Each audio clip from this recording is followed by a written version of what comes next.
Yeah, the thing where you just type in CW at the screen time, and then you just go into it, you're already in the plane of life. All right. So last time we were talking about pointers and stuff. A couple of notes to message. I think I have 3 questions left on the exam to grade. So hopefully those will, and it'll release the scores as soon as I've graded all the questions. So once I have those 3 questions graded, probably sometime this afternoon, you should see your exam grades up. Also, I think I'd already mentioned it, but it'll be next Friday morning when they're putting the new furniture in this room. So it won't impact you next week unless you have another class in this room. But the following Tuesday, all the tables are going to be this way, facing this wall. Maybe we'll have a screen. So the plan is that we're going to have at least some sort of temporary screen up here with some sort of temporary projector. So we can show it on the screen. We may have to have a projector sitting on one of the tables with a giant HDMI cable running over here, but we'll figure it out one way or another that will not require you to turn your head 90 degrees to see the tiny screens. But as always, you can always get on Zoom and watch my shared screen as well. But just heads up, the room will be reorienting itself at the end of next Friday. Okay, so last time we were talking about pointers, and I tried to drill it into your head, this idea that pointers are actually not difficult. They're just intimidating because you see hexadecimal value memory addresses, and that is scary. And I reminded all of you that real life addresses for houses and stuff are far, far, far more complex than the addresses we have inside of our computers. But again, we're used to 123 Elm Street, Grafton, Wisconsin, 53024. We're not used to random hexadecimal value. So it makes us uncomfortable, even though it's actually not difficult. All right, and we also introduced 2 different syntaxes for working with pointers. One of the syntaxes is the ampersand. This allows us to get the address of a non-pointer variable. So we saw that last time in an example. This. So for instance, I had a integer a equal to 5. That's a plain Jane integer, nothing special, not a pointer thingy or anything. But then I was able to find out the address of a by putting a little ampersand in front of it. So if I wanted to, and I stored that inside of a pointer. So this is a variable of type integer pointer. All right, so this is a type right here. Instead of an int or a char or a boolean, this type is int pointer. So int pointers can hold the memory address of an integer. Name of my variable, the value I'm putting in there is the address of this int variable a. All right, so the ampersand lets us extract the memory address from a variable. So let me show you something here.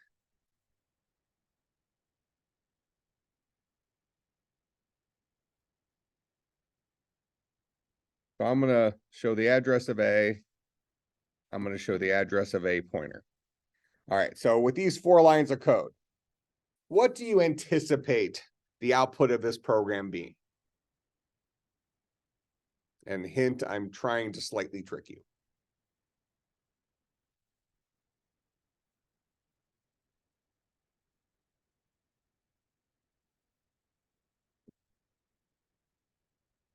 So I'm defining a variable named a of type integer.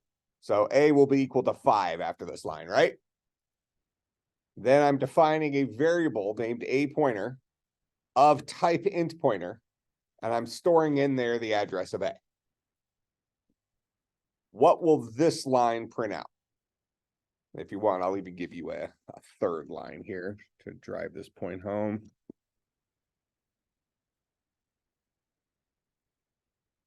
What will this line print out? Go ahead. Which is 5. Yep. So that line right there is going to display 5. A is a variable. Variables resolve to their value. The value of A is 5. What will this line print out? Go ahead. Memory address, Some memory address. The memory address of what? where A is being stored. Where A is being stored in memory. All right, so this is going to print out some memory address where A is stored in memory. What's this line going to print out? And here, I'll actually, let me give you another line. What's that line going to print out? Go ahead. Address of A. Same thing as the line before, right? The line before here printed out the address of A. This line printed out the value of a pointer, which is the address of A. Make sense? So these two lines will have the identical output. What about this line? What's that line going to print out? Go ahead. Address of the pointer, which is different than the address of A. Because the pointer is just the variable, just like A is a variable. So a pointer is storing a memory address of another value, but a pointer also has to have a place it lives in memory. All right, so this line here will print out where in our computer's memory we are storing the variable a pointer, which has the value of the memory address where A lives in memory. Make sense? So these two lines will output the same memory address because they both reference the address of A. This first line directly references the address of A. The second line references a variable named a pointer, which is a variable of type int pointer, which holds the address of A. So it's ultimately going to boil down to the address of A. So these two lines here will both spit out the same hexadecimal value, whatever that is, some memory address. This last line will also print out a memory address, but it's not a memory address that has anything to do with A. It's the memory address where my variable a pointer is being stored somewhere in memory.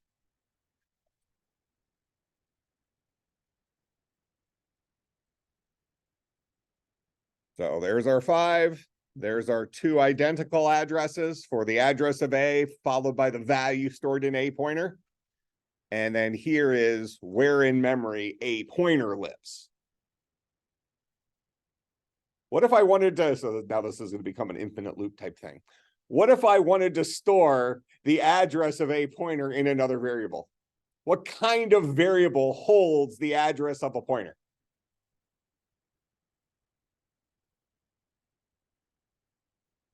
Right here is a variable capable of holding the address of an int.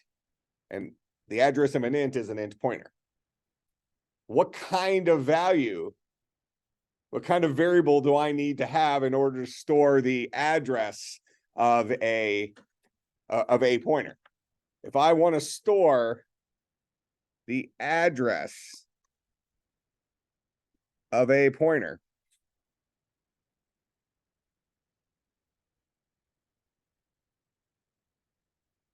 inside of a pointer address,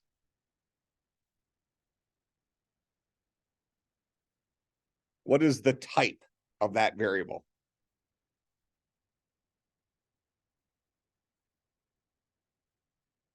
Well, what kind of variable holds an integer? An int, right? What kind of value holds the address of an integer? An int pointer. What kind of variable holds the address of something that holds the address of an integer?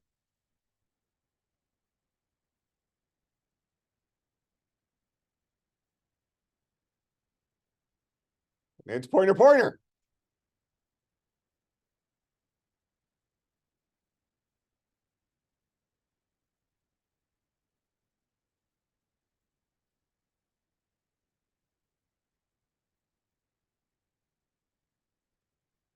Hopefully this version of C++ is cool with that without parentheses. Yep.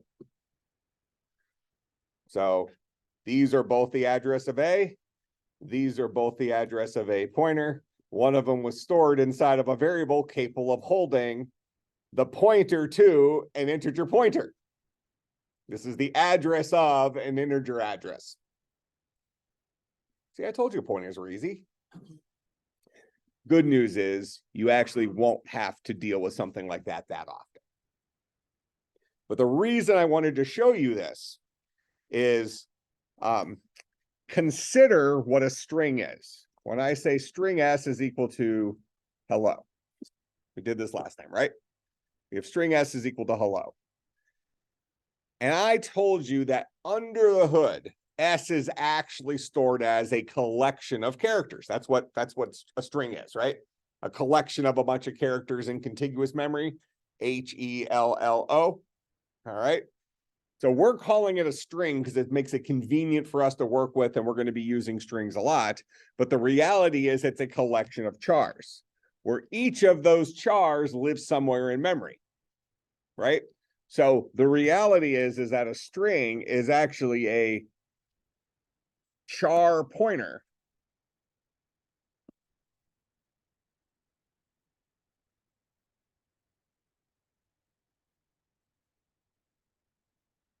Char pointer S is equal to S. Why is this a char pointer as opposed to a char?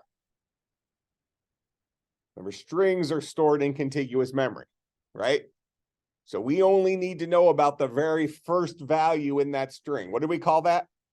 What do we call the first memory address in a collection? The base address.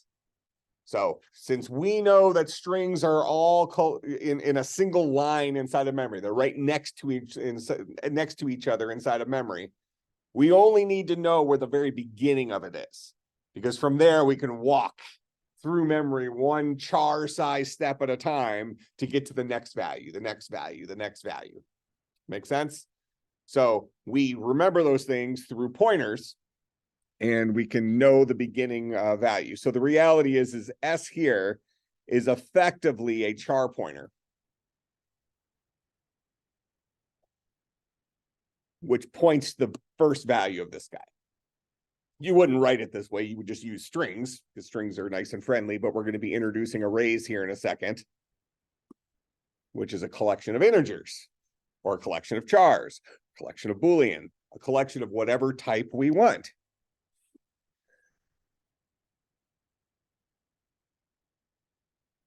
So let me ask you this. And this is going to be a throwback to something you saw maybe week 2 of class. We didn't write anything, but you saw me type it, and I briefly explained it.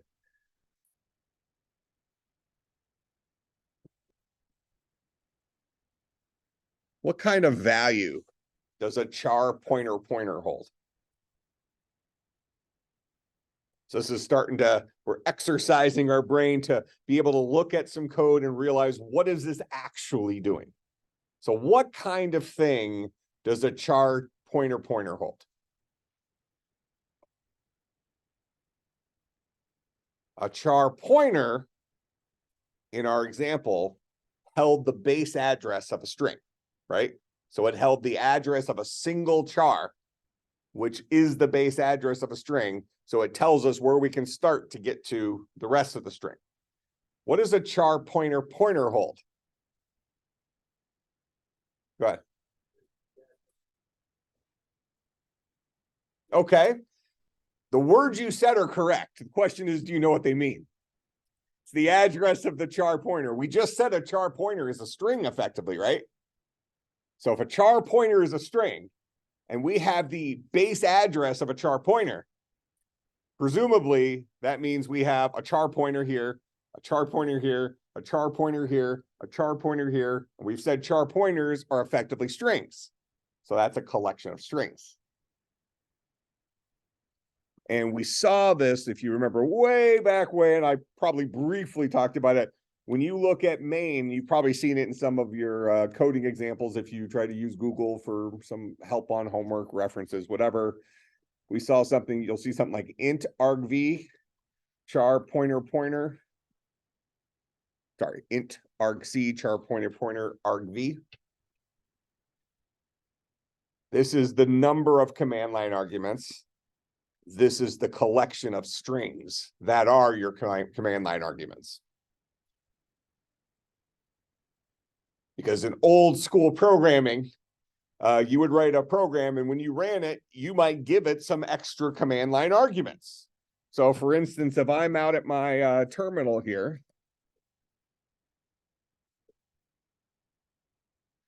and I just run a program, I know there's a program out here called ls. It's one of the Unix commands. This gives me a listing of everything that's in the current directory. So if I run ls, and let's assume it's a C++ program, it actually probably is. It's probably a C program. You know, and I run it with no command line arguments. I press enter, it shows me everything. Okay, but what if I only wanted to show me things that have an extension? I could say ls star dot star, and that only gives me things that have an extension. But what's important here by our example is that here's the name of my program, and I gave it an input. I gave it a command line argument that modified how that program worked. So old programs, before we just double clicked on stuff, old programs let us do this. And really, when I say old programs for the typical user worked this way. Now, programs that you might use in industry might work this way. Okay, because you will certainly be double clicking on stuff and things like that, but sometimes you'll be using command line interfaces, CLIs is what they're called, where you'll be looking at something like this, and you will be using programs that take command line arguments or something along those lines. That'll make more sense once you start practicing with those tools.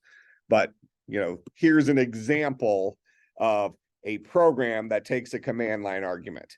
So in this case, this guy, you can think of this guy as basically the string star dot star, which means anything followed by a period followed by anything.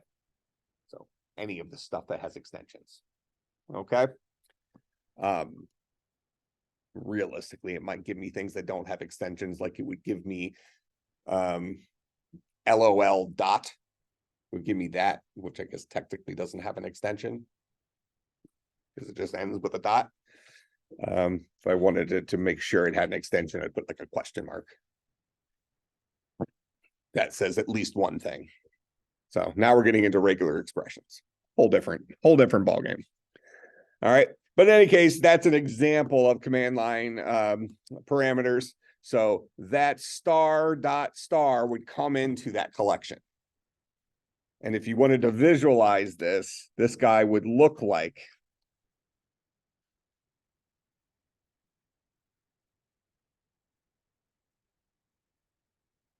it would look like that, a collection of strings. In this case, there's only one string, and argc would be equal to 1. That's how you can visualize it. That's a slight lie in C and C++, because in C and C++, this would actually be a 2. And the very first element here would be, what did I name my program here? Does it have a name? Maybe main, oh, main CPP. So the very first thing would be that.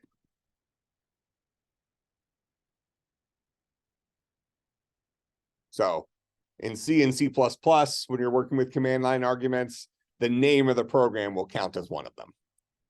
In Java, with command line arguments, the name of the program is not included. The very first element is your first command line argument. So little nuances, but you know, if you were to write the same first line in Java, you would say void main string array args. So this is what main looks like in Java. It takes a collection of strings, an array of strings. This is what that same thing looks like in C++. This is a collection of strings. This is how many strings there were. Java doesn't need that. We're about to run into this frustration in C++. In newer languages, we're going to see that we're going to use collections of things often. Okay? At this point, we've been introduced to collections of chars known as strings. Not super far-fetched. We use strings in real life all the time. Everything we're saying is a word that's stored as a string. We could ask a string, what's your length? We can work with strings, getting some other values. We got like an integer version of a string, that kind of stuff. We turn it into a string. We use concatenation. So we have some tools around strings. Strings would be called an object type.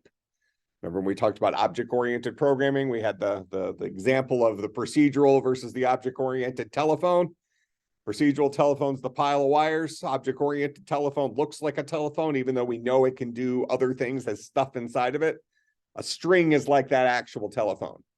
It does its obvious thing, holds the collection of chars, but then it has some other things that operate on it. Make sense? That's what makes objects more powerful, let's say, for us.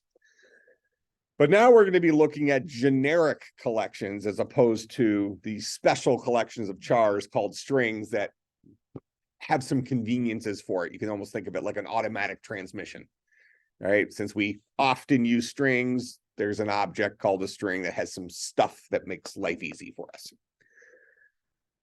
In C and C++, when we start introducing arrays, so whenever you see that opening and closing square bracket syntax, we're probably talking about arrays, a collection of stuff. If you've had Python, you saw the opening and closing square brackets related to something called lists, right? If you've seen Python before. But don't confuse lists in Python with arrays, because they operate similarly, but they're not quite identical. And that'll make sense when we get into it. But in Python, you can keep adding stuff to a list, no problem. In arrays, that's a problem, and we'll talk about that.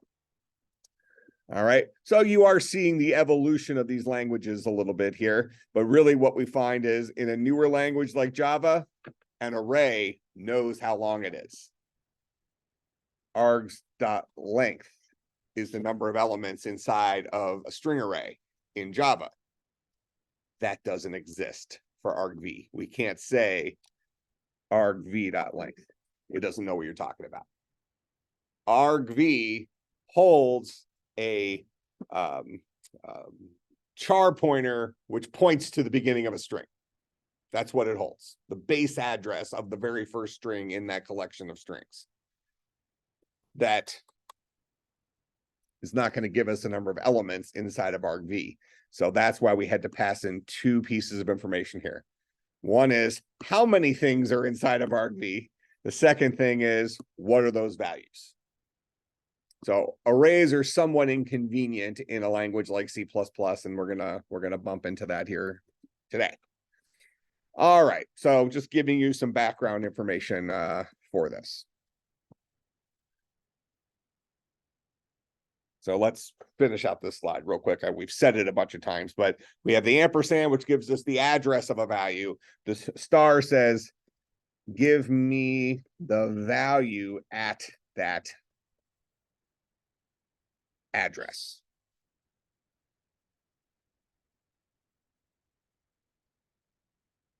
So sometimes we would call this dereferences a memory address.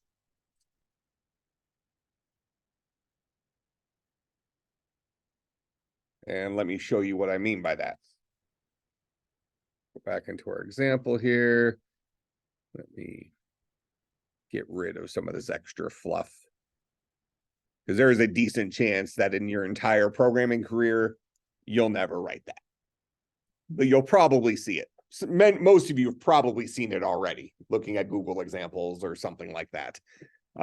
But typically, we're not writing programs that take command line arguments now, or when you do, you're going to be an advanced enough programmer where this won't intimidate you. All right, but for now, you don't really have to worry about that, other than just storing in your head this idea that arrays kind of suck in C++ and that they don't know how many elements are in them. And we're going to see that being a little bit of a challenge here moving forward. All right, so going back to what we had here, and I'm going to go ahead and dump my int pointer thing for right now. I don't want to focus on that craziness, because you imagine you can keep going. Int pointer. That's a pointer to a int pointer, which is an int pointer. And then you can just keep going. At some point, the compiler will have you put parentheses around stuff because it won't like you just having 50 asterisks after each other. And there will be a point when your brain melts. So at least it'll put you out of your misery, I suppose. Typically speaking, the most you'll ever practically see is a pointer, like we just saw, two chars or 2 ints, whatever. All right, but we're gonna leave that out for now, and I'm gonna actually go just back to this guy. So we have an int a is 5. We've been an int pointer, a pointer, which is the address of a. So we saw this printed out of 5. We saw this printed out the address of a. We saw this also printed out the address of a because it printed out the value stored inside of a pointer, which is the address of a. We saw that this guy showed us the address of a pointer. And I'm going to go ahead and get rid of that line there.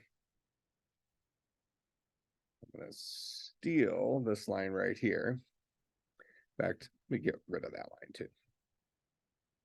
It won't be that common that you're going to really care about the address of a pointer. Usually you'll use pointers to store the address of a variable, and we're going to talk about why you might want to do that today, as opposed to it just being this trivia thing that you can. All right, it'll make sense today. All right, but now what I'm going to do is I'm going to see out star a pointer. So this first line will print out a 5. That's the value stored in a. This line will print out the address of a. That is where that 5 lives in memory. This guy right here will print out the value of a pointer, which is the address of a. This guy right here will dereference a pointer. So it'll start by seeing the value that it holds, which is the memory address, and it'll say, let me go to that memory address and get you the value I found there. What's the value it's going to find? 5. Okay, so we would call this dereferencing a pointer. Give me the value that lives at this address.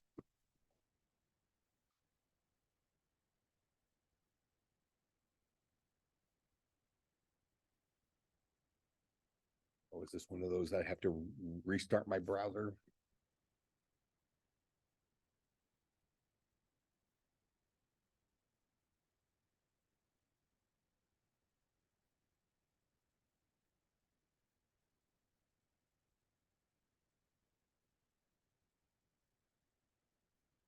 So there's my 5, that last one.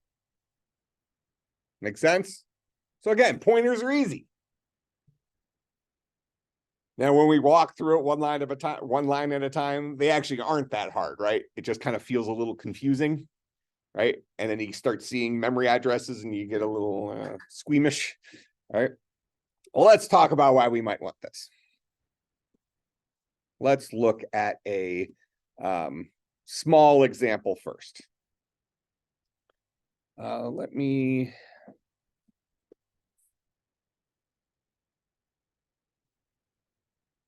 just going to comment those out right now so they won't have an impact on my program.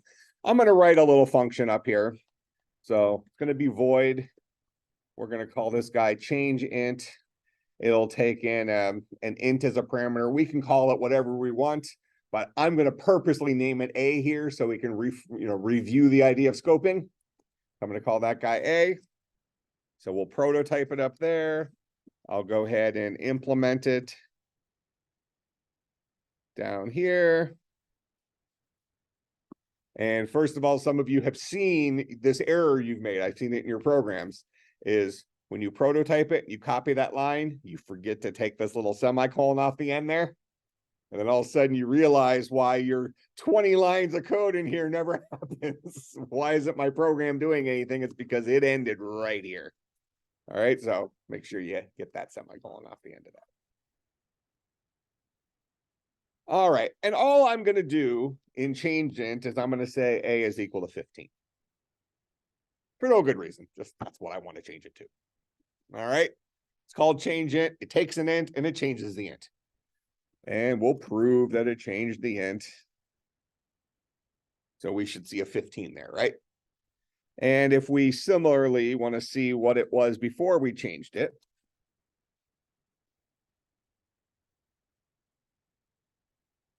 this guy will print out whatever was passed in. We're probably going to pass in a 5 here in a second, but this is written generically. Some integer will get passed in as A.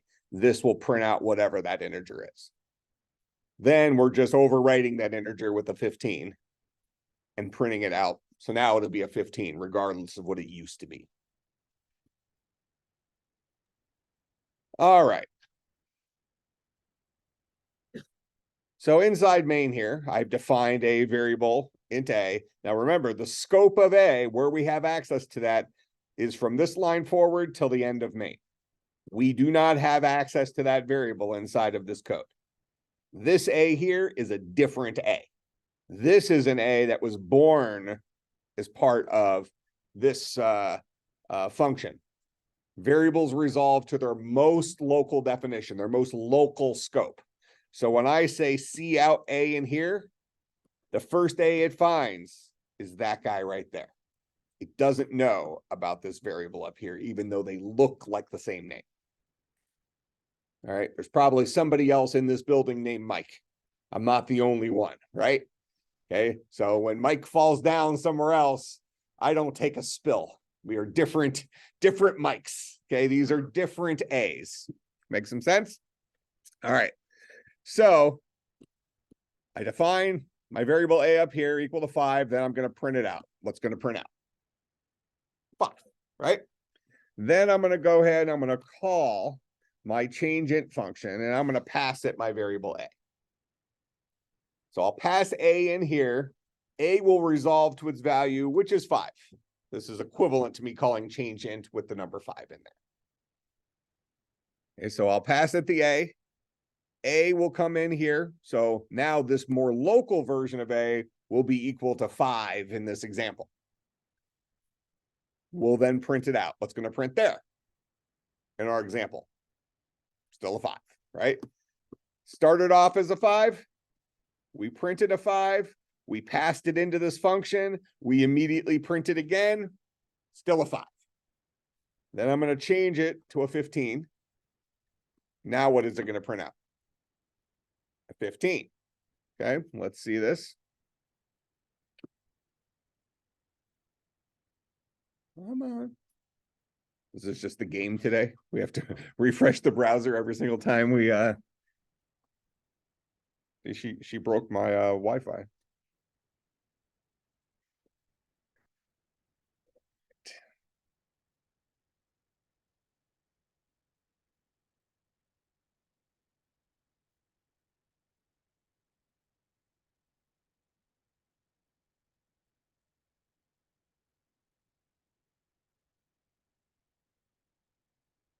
Interesting though how it did refresh the page, but it's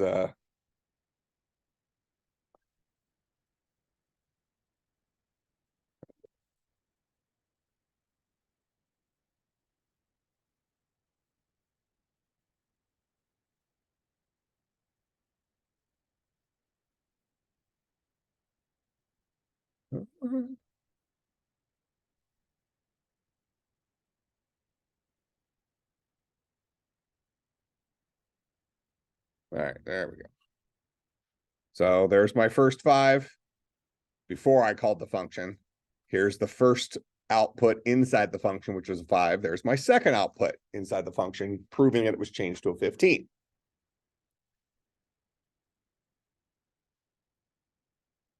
So now, after that function's over, I'm going to print out A again.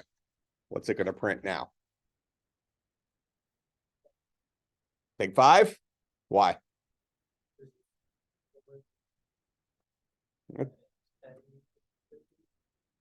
Well, it's after. I called my function right here.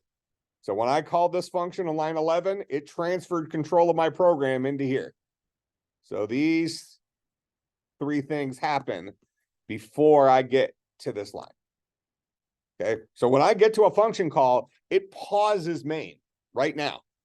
And then it goes and handles that function, does whatever that function does. And whenever that function's done, it comes back to main and continues on. All right.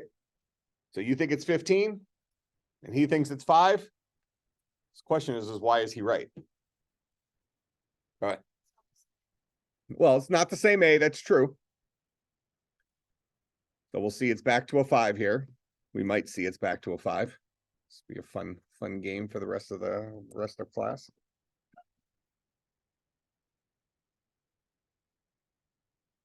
Oh,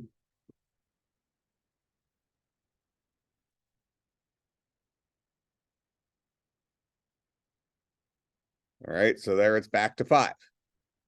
Okay, for starters, she pointed out it's not the same A. That is a true statement, but it could be a little misleading as to what's actually going on here. I mentioned a few minutes ago that when I call change int here and I pass it A, I'm not actually handing it a variable. I'm handing it the value contained in that variable, which means that before change int even starts running, that A gets resolved to its value, which in this case is a 5. So A is equal to 5. I print out the value of A right here. A is equal to 5, so it prints out a 5. I pass A into this guy, which before it even calls it, it turns that A into its value. It resolves it. That's what resolves means. Turns a variable into the value it contains. And it resolves it to its value, which is a 5. So really, at the end of the day, I'm just passing a hard-coded 5 into this function. 5 comes in here for A. If I print out A, we see, oh, it's 5, because that's what my variable caught, is a 5. Then I'll change that local variable A to 15. I print it out, it's still a 15. Well, now it's a 15. This function then ends. We return back here, knowing that we haven't changed this A at all, because the thing we actually sent in here had nothing to do with A, other than it was the value contained in A. We sent it the value. We would call this pass by value.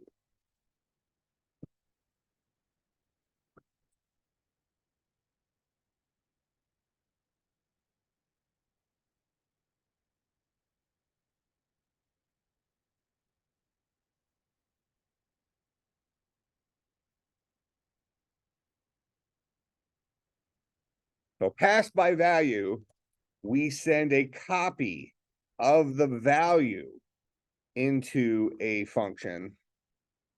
So any changes within the function are temporary and revert when the function ends. Okay. So in this case, I sent a copy of the value inside of A. I sent it a 5. It captured that 5 inside of another variable that happened to be called A, did some stuff to it, and then when that function ended, my original value A never got changed. It's still a 5. Make sense? So then the question is what if I want to write a function that does change the original A? At this point, we have all the tools to do it. I would need to send it the address of this integer, right? Tell my function where in memory can you find the value I want you to work with. Then it can work with that value. It can then change that value, the actual guy up in memory. Prove that it changed it locally. The function then ends, and that original value is now changed because you changed the value at the memory address, not a copy. Make sense? So how would we change this guy? Instead of it taking in an integer A, we would have it take in an int pointer. Send me the address of A. Now, if I want to send it the address of an integer, how do I change the way I call it here? How do I send change int the address of my variable A? Go ahead. Tell me what that means. We have two syntaxes. We have the ampersand dude and we have the star dude. Which of the two are we sending? We are going to be working with pointers here. You're right. Go ahead. The end. So I want to say, okay, change int. You are expecting an address to an integer. That's what this guy's expecting as an input, an int pointer. Pointers, whenever you hear the word pointer, we're talking about a memory address. So this guy's expecting the memory address of an integer. I have an integer here named A. The address of A is that guy. So now coming into change int will be the address of A. Remember, change int is expecting an int pointer now. So let's go back up here. So A is 5, right? What's going to print out on this line? 5. Then I'm calling change int and I'm passing it the address of A. Address of A comes into this variable A here. What's going to print out right there? The address. It's going to print out the value stored within the variable named A. And the value stored inside of this variable named A is an int pointer. So this is going to print out a memory address. This is going to freak out because I've just invented a memory address 15 and said, I'm going to throw it into there. Look, I didn't ask the operating system for this dude. I don't know if it's available. It probably isn't, because remember last time I said our memory addresses that we saw were actually 48 bits. It's a 64-bit memory system. So some of those bits are reserved for the operating systems. This is probably not going to be thrilled with me here changing a memory address. All right. Then we're going to print it out again. Let's assume it lets it go through. What it's going to do here is it's just going to print out the 15, which is the memory address that's now inside of A. Okay, well, let's see how far this guy will run.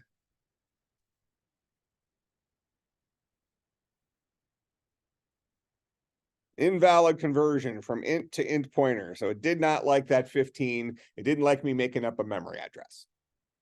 Makes sense. That's actually refreshing. That old school C++ probably would not have complained about that. It just would have crashed your computer.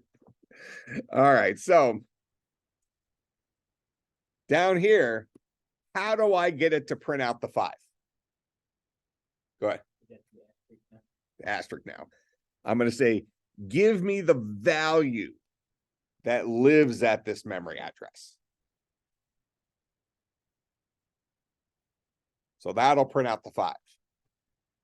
Then I want to change the value at that memory address to 15. Then I'll prove that it changed by printing out the value that lives at my memory address A, which has been shifted from a 5 to a 15.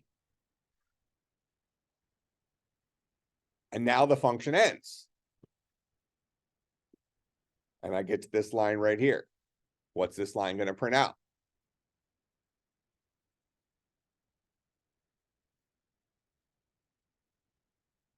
Well, presumably we went through all this work because we want to see it actually change it, right?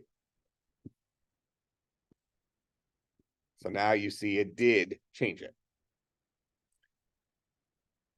Because inside of my function, I did not change a copy of that number 5. Instead, I was working with the actual address up in memory. So this function and the stuff in here are working with that same place in memory, even though they're referring to it by similar but different names. They're both called A, but they are different A's, but they point to the same place. Let me show you a picture of that, because that'll haunt your nightmares. All right, so let's look at our diagram here. All right, so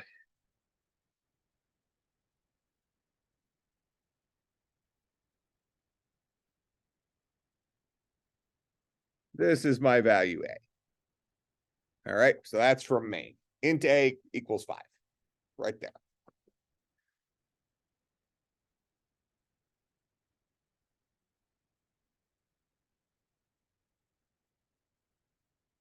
Okay, now I have, so this is, I'm going to actually label it. This was my int A. This guy is my int pointer A.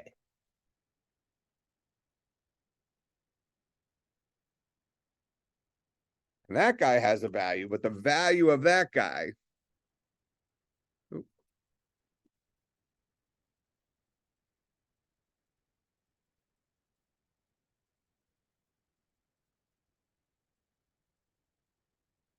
is the memory address of that guy.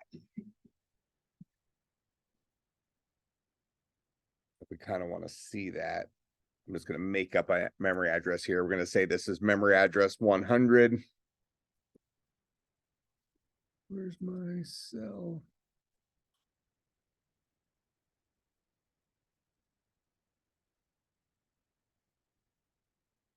All right, so the value is 5. It happens to live at memory address 100, which we can say that my A down here, which is an int pointer, holds the value 100, the memory address that is there. We would say that then points to the place in memory where this A lives. So now inside of my function, this guy down here, I'm printing out the value of A here. Now, if I were originally going to, and I did, I originally printed out an A, right? An A, if I print out the value of A, so this is my variable A inside of do something. So what is the value of A here? It's 100 in my example. It's not a 5 because I haven't dereferenced it. The variable named A holds a value. It holds a value of this type, int pointer. So that means it holds a memory address. So if I say print out A, it'll print out the memory address that A holds. If I say print out star A, it'll follow this pointer to the memory location, getting me the 5. Now this pointer lives somewhere in memory as well. So maybe this is memory address 700. Unimportant to us. It just lives somewhere in memory, and the 5 lives somewhere in memory. But since we're interested in modifying that 5, we do kind of care about that memory address. So we've stored this memory address inside this variable so that we can make changes inside of the function to whatever lives at this memory address. So if we are inside of main,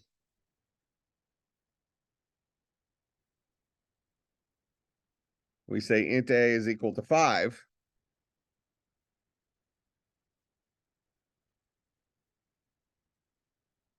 Versus inside of do something.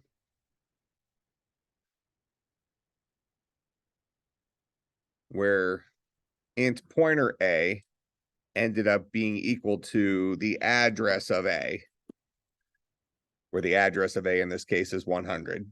So int pointer A is 100. A is 5.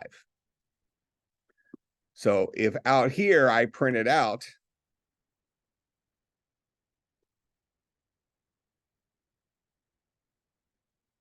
A, the value of A right here is a 5.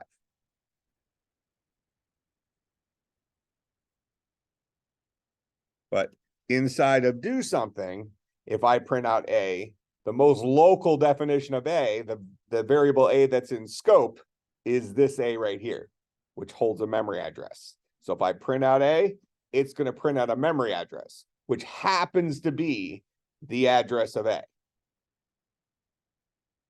Because we did this.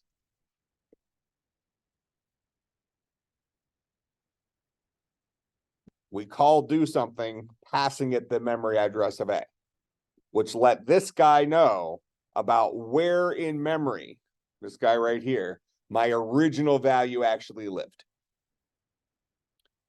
So then when I go and start changing that value, So we can prove that's true with that. So this first C out here prints out the memory address. The second C out here prints out the value found at that memory address, which will be the 5. It follows the pointer to the place in memory. So maybe you think about it like this. It follows the pointer to the place in memory and reports the value it found there.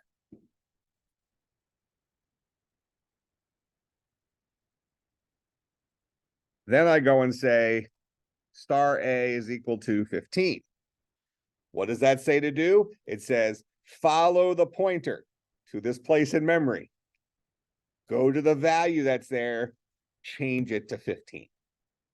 I've changed the original place in memory now to 15 by following this pointer to the memory address that it points to.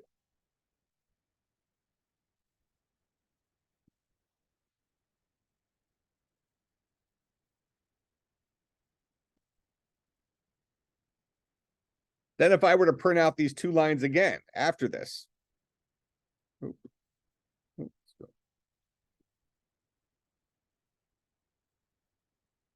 So this very first line using my example, this first C out will print out a 100, right? That's my example memory address I'm using.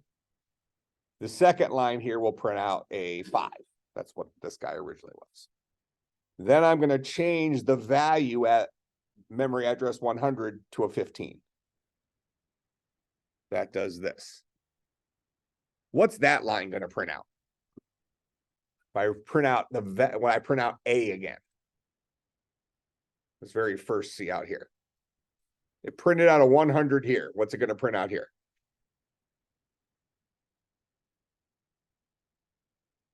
Has my memory address changed? No. Memory address has not changed. Still a 100. I haven't done anything with this guy. Okay. Operating system handed me this little bucket to store my integer up in memory here, and I haven't changed where he's putting that. I've just kind of messed around with what's there. So I'm going to still get a 100 right here.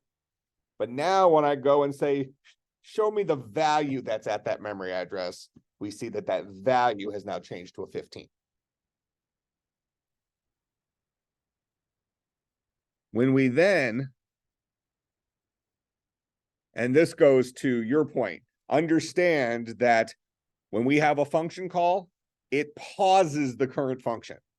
This is called blocking code. When we start talking about threads in the second class, we'll talk about how can I make effectively 2 things happen at once. But right now, when I got to this line in main where it says call my function do something, main stops. And we transfer our program control over here to do something, and we hang out in here for a little bit till it's done. All right. So at the end of do something, I have modified the value that lives at this memory address to a 15. Printed out the memory address again, just because. Printed out the value to show that it's changed. Then this function ends. I come back to main, and I'm on this line right here. So I'm going to output the current value of A. Now inside of main, A is a plain Jane int. It's not a pointer, it's nothing, but we happen to have been working with its address someplace else, right? So from memory address perspective, or from main's perspective, this is A. Same place in memory that we were working with before. So if I say print out A, it now prints out the value it found there. That used to be a 5, but now somebody else went and changed it to a 15 because they had direct access to this place in memory. That is different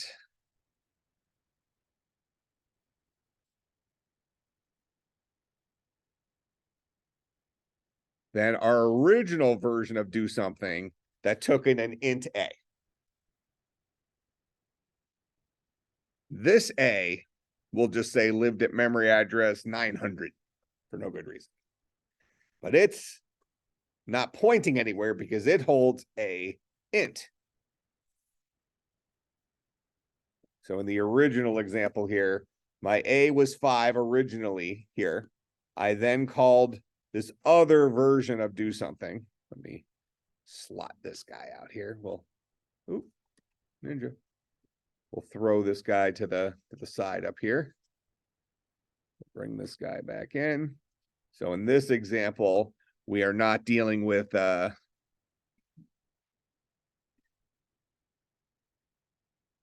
pointers.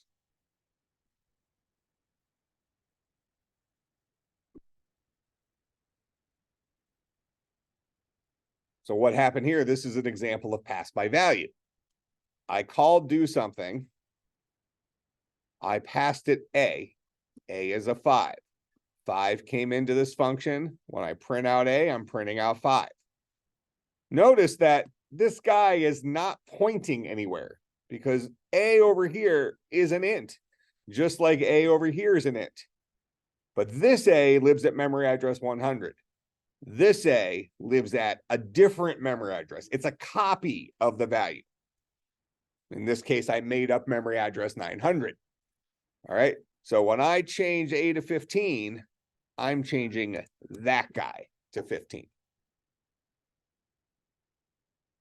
Then I'm printing it out again. I see my 15. Then when do something ends, I come right here and I say, print out the value of A. What's the value of A? Still 5. That's the difference between pass by value and pass by reference. So now here's a loaded question. Which is better?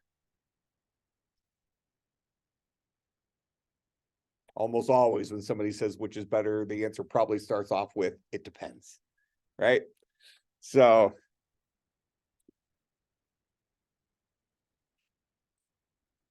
pass by address, we send a pointer to where a function can find the original value in memory. So any changes will remain after this function ends. We call this has side effect, as opposed to does not have side effect. So some of these are kind of old terms that were used back in the 80s, 90s, whatever, to talk about pass by value, pass by reference.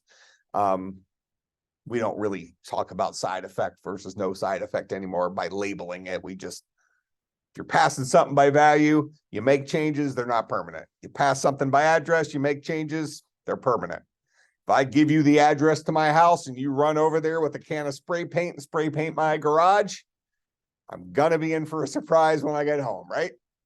Because you did it to the real deal, not to the mysterious copy of my house that I made at a different location. Always keep a copy of your house. It's a, it's a bait and switch type type of thing. All right, so I asked the question. Let's just go into another slide. Which is better? Obviously, it depends. If you want to pass a value to a function and you want that value to be able to be permanently changed by that function, passing by address is great. Okay, that makes it way better in that case, right? Okay, so if you want a function to be able to have a permanent effect on your variables, pass by address is better. If you want a function to be able to do things, but not leave behind those changes, then pass by value is better. Those we might say are kind of the generic obvious answers, right? That's just restating what we said on the previous page. Well, sometimes passing by address, even if we don't intend to make changes, might make more sense. Can anybody give me an example of when passing by address makes more sense, even if you don't intend to make permanent changes to that value? I almost gave you the example a minute ago with my house. Does it ever, ever, ever make sense for me to hand you my house, whether you're making changes to it or not? No. Why? Houses are heavy. All right. We think about it in terms of memory footprint. Okay. A house is, I don't know, let's call it 3 gigabytes of memory. A lot of memory. Probably more than that, really, but let's just call it 3 gigabytes of memory. Whereas a memory address is, at most in a modern operating system, 64 bits, right? 4 bytes, 8 bytes, 8 bytes. But we've seen that it was only 48 bits though, right? Because of how the thing is split up. But anyway, you cut it, whether it's 4 bytes or a little bit less than that, still way less than 3 gigabytes. Okay, so it kind of makes sense in real life. If you have something really, really, really heavy, you don't carry it around and hand it to somebody. Instead, you tell them where to find it. Even if they don't have any intention and you have no intention of them making changes to it. Okay, when I gave you the address to my house, I don't want you to go spray paint the garage. Frankly, I don't care, but I'm married. And she will care. Trust me. All right. And then everybody fails their exams. All right. I would find it funny. She would not. All right. So that makes some sense with a real life example. It's not always, you don't always hand an address with the intention that you're going to make changes. Sometimes it just seems like the smart thing to do. All right.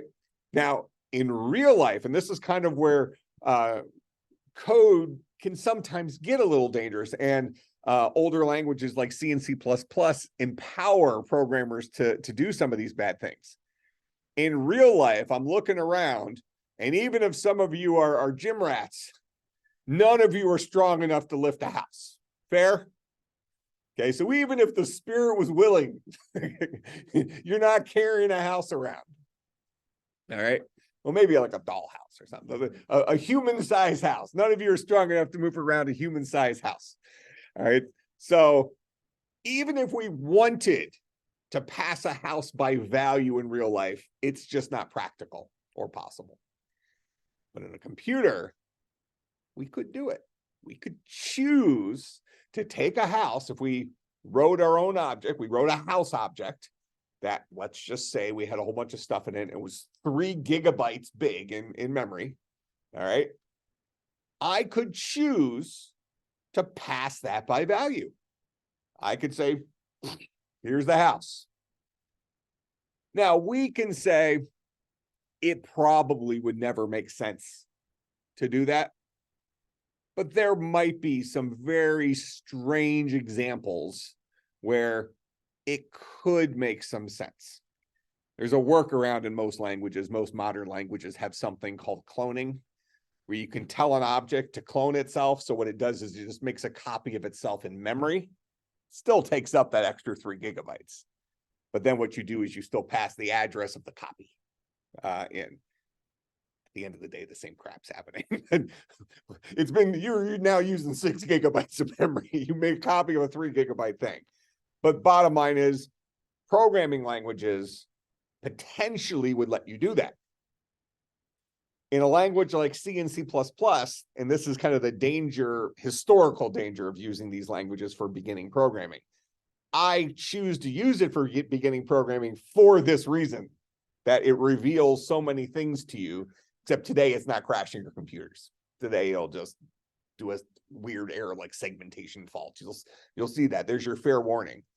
One thing you'll start seeing sometimes when you have errors in your programs related to pointers, sometimes you'll get just this blanket error to say something like a segmentation fault, or you'll get no output. If you have those two things, it means something happened bad with memory. Check your pointers out. Okay. Historically, your machine would have just crashed and then you would have had to restart it. And same thing we're doing with the browser here. So what you would have had to do historically. right? But a language like C and C++, it does not try to police you from being a poor steward of memory. Hey, look, you want to pass the 3 GB thing, no problem. Even though we've sat here and said, practically speaking, there is really as close to never an example as possible. You know, a 99.99999% chance that you will never benefit from passing someone the physical house. An address will always suffice. But in C and C++, you can write programs that will pass the larger objects, which can be a problem. In a memory problem. In newer languages like Java and C#, what they've done, and I know all of you already love this syntax with the ampersands and the asterisks. I mean, that's great, right? We like having all these extra little confusing symbols to work with. I mean, it's what we get up in the morning for, really. So all of you are going to be sad to hear that more modern languages like Java and C#, actually Java specifically, have removed that syntax. But they've also removed your ability to work with memory. You still are working with memory, but Java takes your choice away. In Java, if you have a house, that thing is getting passed by address. You don't get to tell it what you want. It's passed by address. All right? So you don't need the syntax for either saying address of or value of, because it just picks. If you're working with a primitive type like an int, it passes it by value. You cannot pass an int by address in Java. Now, here's where things get a little bit interesting from a why did it make that decision perspective. If you are in Java and you pass a long, or actually let's do something more obvious on the farther side. Let's say you pass a double. So doubles are 64 bits before the decimal point and 32 bits after the decimal point. So 96 bits, bigger than 64-bit memory addresses, right? Or bigger than the 48-bit memory address. So if we're really trying to be as efficient as possible, shouldn't we always pass doubles by address? Because technically 64 is smaller than 96. By just a handful of bits. I mean, we're not talking about, 64 bits compared to 3 gigabytes. Talking about 96 bits versus 64 bits at most. Not the end of the world. But if you're really, pinching bits, if you will, you should pass doubles by address, right? Java does not. If it's a primitive type, like doubles are, like floats are, like ints and longs and chars and booleans, blah, blah, blah, they get passed by value. So technically, if you pass a double to a function in Java, it will pass something that weighs 96 bits instead of something that weighs 64 bits or less like a memory address would. Okay? But if you pass the 3 gigabyte house, it'll weigh 64 bits or 48 bits, depending on the size of the memory address in your computer. So Java doesn't always pick the smaller of the two necessarily. It picks the one that kind of makes sense following the rule, almost the rule, that primitives always get passed by value, objects always get passed by address. Unless it's a string. And we see the same thing with C++, because in C++ right now, we are using modern strings. These are things that came out in the language after Java and C# already existed to keep people from going over to those newer languages by kind of doing a renovation on the existing language. A string is an object. Whether we're talking about C++ or we're talking about Java or C#, whatever, it's an object. And I just told you that in Java, we don't have that special syntax of asterisks or ampersands. Instead, objects are always passed by address. Java just makes the executive decision for us. And primitive types like bytes, shorts, ints, longs, chars, booleans, floats, doubles, those get passed by value. Java makes the executive decision for us. In C++, we get to make the decision. But one interesting difference is, I said in Java, objects are always passed by address, with one exception: strings. In Java, strings are treated like primitive types. They are not primitive types. They are object types, because they can do more than just hold a value. They can also do stuff. They can report their length and do all sorts of other things, give you a character at a particular position, just like we've seen with strings in here. But strings are kind of treated as royalty, if you will, in Java. And the same thing is true here in C++. If I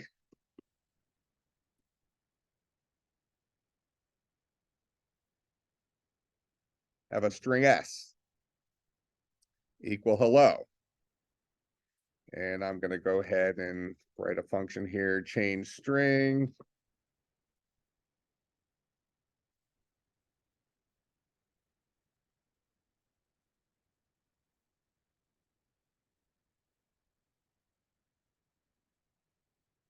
And I say s is equal to s concatenated with woot. And then I do a cout s right here. It'll print out hello woot here. But if I do a cout s,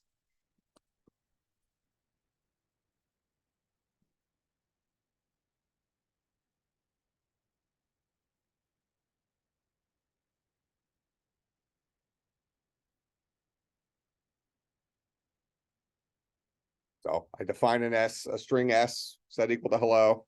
I print it out, I see hello. I call my change string. I add woot onto the end of hello, so now it's hello woot. I print it out, I see hello woot. I come back out here, it will be back to hello.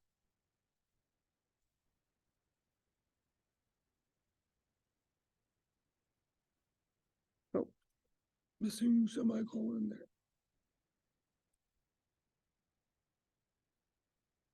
And because I copied from the same line, missing semicolon there.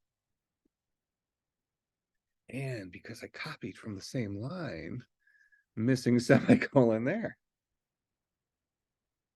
Ta-da! All right, so there's my hello woot inside of it, and there's proof that it did not permanently change.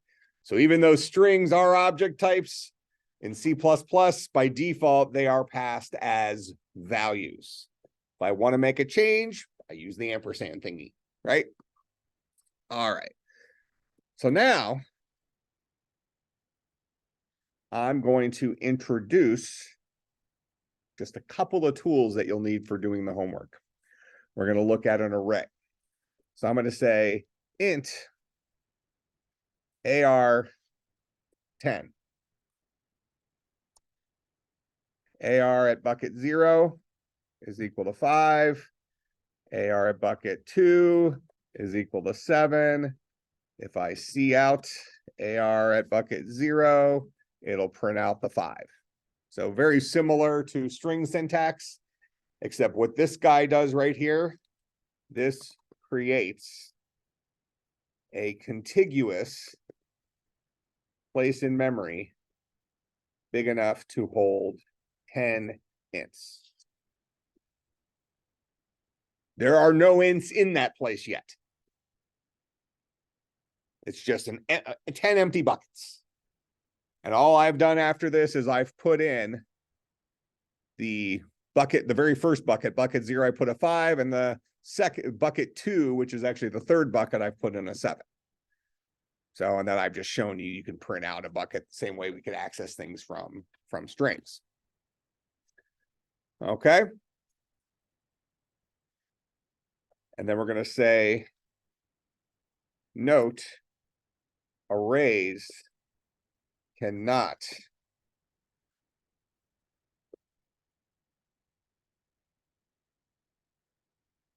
tell you their length.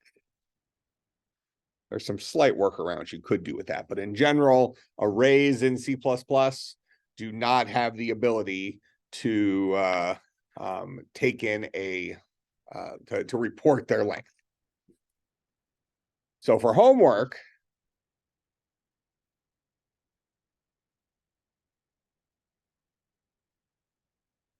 write a function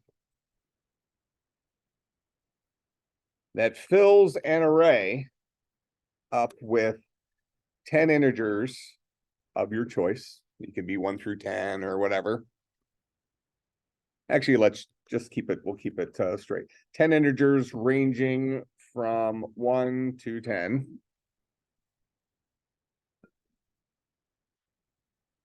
And then calls another function that will display those values in reverse by accessing the elements of the array. Let me add a little something to write a function and then,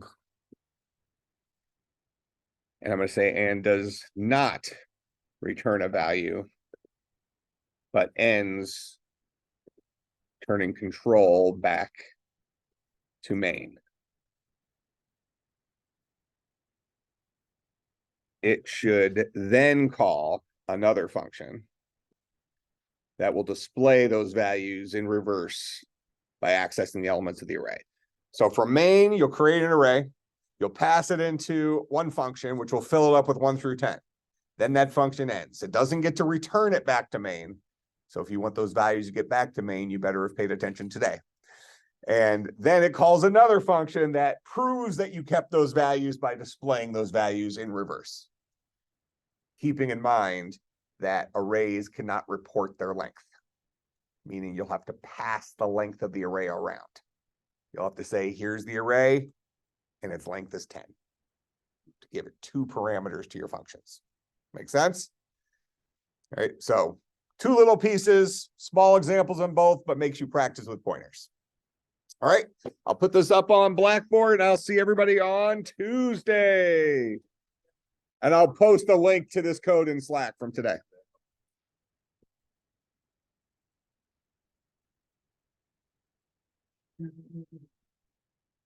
See, aren't things getting easier now? I like the. All right, what do I got here? Dr. Linden, What's up? do you have any particular office hours? Uh, Or do you need to sign up like? Yeah, it's easiest just to make an appointment. I'll make something that's convenient for both of us. But I mean, typically you probably can find me in there on Tuesday and Thursday mornings before class. But like today, I had a meeting off campus. So if you don't want to waste your time walking there, just email me. We'll set up a time and.